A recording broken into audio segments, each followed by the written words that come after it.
നല്ല അടിയുണ്ട്. ഇന്ന് ഗോച്ചൻ്റെ പരിപാടിക്ക് വയനാട് വന്നതാണ്.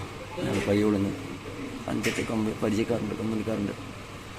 പരിപാടിയെല്ലാം കഴിഞ്ഞൊരു 12:30 സമയമാകുമ്പോഴത്തേക്ക് പരിപാടിയൊക്കെ നിർത്തി പിരിഞ്ഞു പോകാൻ വേണ്ടി പറഞ്ഞ് ഞാൻ സ്റ്റേജിൻ്റെ ഫ്രണ്ട് ഭാഗത്തേക്കുള്ള. അപ്പോൾ പിന്നെ അവരാദ്യം തന്നെ ലാത്തിരുത്തിട്ട് ഈ തൊഴിച്ച് തുടങ്ങിയതാണ്. അപ്പോൾ ഓരോരുത്തർ അവിടെ നിന്ന് പറഞ്ഞ് അടിക്കല്ല, ഞങ്ങളങ്ങ് പോയിക്കോളെന്നെല്ലാം പറഞ്ഞ് അങ്ങനെ ഓരോരുത്തർ പിരിഞ്ഞു പോയി. ഞാൻ ഏറ്റവും ബേക്കിലായിരുന്നില്ല. ഇവർ കുറച്ച് ആൾക്കാർ പോകാത്തണ്ടപ്പോൾ ഇവർ ലാത്തി എടുത്തിട്ട് വയ്യാലൊന്ന് ഓടിച്ചടിച്ച് ആദ്യം പുറത്തടിയിട്ടിപ്പോൾ ഞാനെല്ലാം ഓടി വയ്യാലെ നോക്കി വന്ന് അടിച്ച പോലെ തലക്കല്ലടിച്ച് കൈൻ്റെ റിസ്റ്റ് വെളുത്തതിൻ്റെ റിസ്റ്റ് ഷോൾഡർ ചെറുകറിൽ നിലത്ത് കൊണ്ടിട്ട് ചവിട്ടി കഴുത്തിനൊക്കെ ചവിട്ടി. അതാണ് എല്ലാ സ്കോർസ് ഇട്ടിട്ട് കഴുത്തിന് തല കാണിച്ചു കൊടുക്കുക. തലക്കാൻ നടിയിട്ട് തലയും പൊട്ടി ചോര വന്ന് മൂക്കിലൂടെ ചോര നിന്നിക്കില്ലേനു. ഇപ്പോൾ പഞ്ഞി വെച്ച് റെഡിയാക്കിയതായിരുന്നു. തല നല്ല വയനാട് മേപ്പാടിയിൽ ബോബി ചെമ്മന്നൂരിൻ്റെ പുതുവത്സരാഘോഷ പരിപാടിയിൽ പങ്കെടുത്ത് മടങ്ങുകയായിരുന്ന യുവാവിന് പോലീസിൻ്റെ ക്രൂരമർദ്ദനമേറ്റതായി പരാതി. പയ്യോളി കൊളാരിത്താഴ റഹീമിൻ്റെ മകൻ മുഹമ്മദ് ജാസിഫിനെയാണ് പോലീസ് മർദ്ദനമേറ്റ് ഗുരുതര പരിക്കുകളോടെ കോഴിക്കോട് സ്വകാര്യ ആശുപത്രിയിൽ പ്രവേശിപ്പിച്ചിരിക്കുന്നത്. ഞായറാഴ്ച രാത്രി പുതുവത്സരാഘോഷവുമായി ബന്ധപ്പെട്ട് പ്രമുഖ ജ്വല്ലറി ഗ്രൂപ്പായ ബോബി ചെമ്മന്നൂർ മേപ്പാടിയിൽ സംഘടിപ്പിച്ച സംഗീത പരിപാടിയിൽ പങ്കെടുത്ത് തിരിച്ചു വരവെയാണ് യുവാവിന് മർദ്ദനമേറ്റത്. പരിപാടി നടന്ന വേദിക്കരികിൽ വെച്ച് യാതൊരു പ്രകോപനവും കൂടാതെ ആദ്യം പുറകിലും പിന്നീട് തലയ്ക്കും മർദ്ദിച്ച ശേഷം നിലത്തു വീണ ജാസിഫിനെ പോലീസ് സംഘം ബൂട്ട് കൊണ്ട് കഴുത്തിൽ ആഞ്ഞു ചവിട്ടിയെന്നും ഭാഗ്യം കൊണ്ട് മാത്രമാണ് മകന് ജീവൻ തിരിച്ചു കിട്ടിയതെന്നും പിതാവ് റഹീം പറഞ്ഞു. യവൻ്റെ പുറത്ത് 2 നല്ല അടി കിട്ടിയപ്പോൾ അവൻ തിരിഞ്ഞു നോക്കുന്നേരം 3ാമത്തെ അടി തലക്കാണ് കിട്ടിയത്.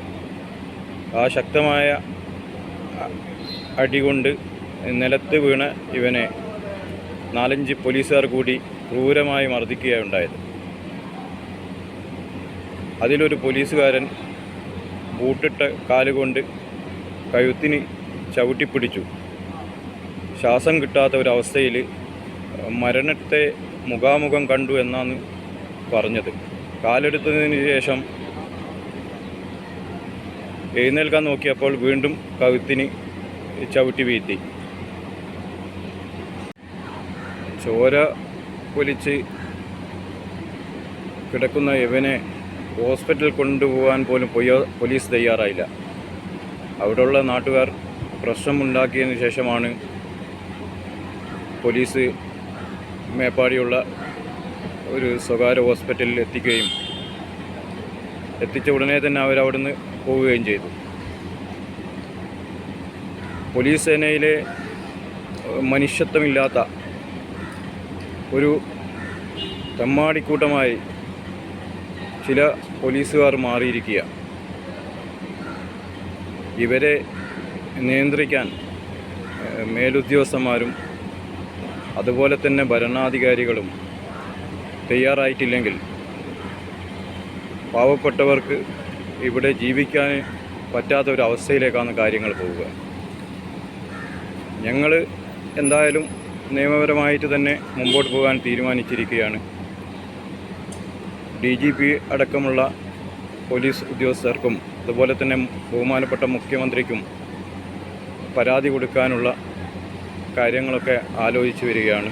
ഞാനൊരു തെറ്റും ചെയ്തിട്ടില്ല. അപ്പോൾ ഉള്ള സമയത്ത് ഏറ്റവും ഇവിടെ കൈ കിട്ടിയ തന്നെയാണ്. 4-5 പോലീസുകാരെ വന്ന് അടിച്ചാണ്. എൻ്റെ തലക്കടിച്ച് കൈക്കടിച്ച് കൈൻ്റെ റിസ്റ്റിനൊക്കെ അടിച്ച് കൈക്ക് ഷോൾഡറിനൊക്കെ അടിച്ചിരുന്നു. ലാത്തി വെച്ചിട്ട് എൻ്റെ തലക്കടിച്ചിട്ട് തലകുട്ടി ബ്ലഡ് വന്ന് ഞാൻ നേരത്തെ വീണു. ഏകദേശം ഒരു മരവിച്ച പോലെയായിരുന്നു. പിന്നീട് അതിലൊരു സാറ് SI ആണെന്ന് തോന്നുന്നു, കോൺസ്റ്റബിൾ അല്ലാതെ തോന്നി, സ്റ്റാറിൽ മൂപ്പര് ബൂട്ടിട്ട് എൻ്റെ കഴുത്തിന് ചവിട്ടി. കഴുത്തിൻ്റെ ഈ ഒരു ഭാഗത്ത് ചവിട്ടി. ശ്വാസം കിട്ടുന്നില്ല. എനിക്ക് മൂപ്പറെ കാല് തട്ടി മാറ്റാനൊന്നും പറ്റുന്നില്ല. അത്രയും എനിക്ക് ആകെ മരവിച്ച അവസ്ഥയിലാണ്. മൂപ്പറ് കുറച്ച് കഴിഞ്ഞ് ശ്വാസം മുട്ടി എനിക്കെന്ന് പറ്റുമെന്നുള്ള തോന്നിയതുകൊണ്ടാവും മൂപ്പറ് കാല് പിന്നെടുത്ത് ഞാൻ എണീക്കാൻ നോക്കുന്നതിന് പിന്നെയും ചവിട്ടി നിലത്തിട്ട്, പിന്നെ ഇവിടെ ചവിട്ടിട്ട് നിലത്തിട്ട്, പിന്നെ എൻ്റെ കാലിൻ്റെ മുട്ടിന് ചവിട്ടി. ഒന്ന് പരിക്കാണ്, കൈയൊന്നും അനക്കാൻ പറ്റാത്ത അവസ്ഥയിലാണ്. രാത്രി ചടിച്ചിട്ട് തീരെ ബോഡി